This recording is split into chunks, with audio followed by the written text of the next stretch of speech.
Some people who identify themselves as non-binary don't use he or she, but instead use they. Carly Mitchell created this book using pictures to illustrate the non-binary main character. You can't tell whether it is a girl or a boy, which is how Carly has felt since the moment they could talk.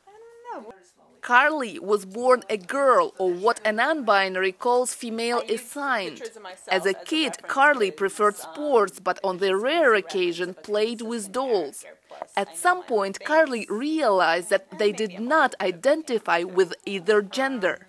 But when it comes to gender, I just never been one or the other. And that's messy and it's confusing for people. And it can even cause people to be, resentful and violent towards me. But I don't know what to tell you. I am who I am.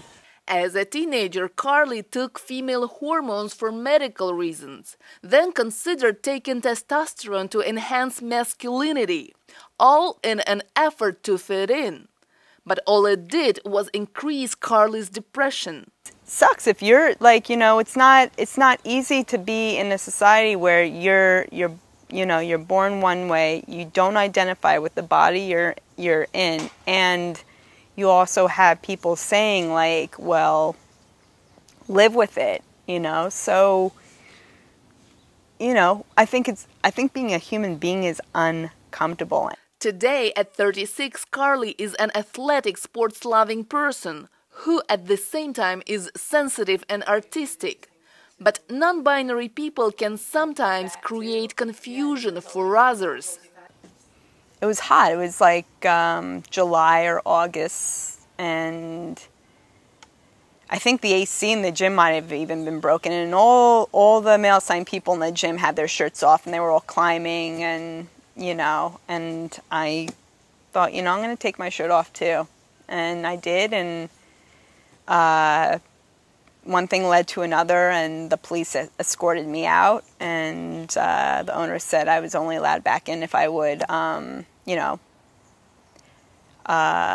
behave myself, I think he said, which means, play by the rules of my gender that was assigned to me, and that's not my gender, Carly believes that gender is actually a spectrum rather than two opposite options. California's new law reflects that, giving non-binary people the right to have official documents that classify them as they see themselves.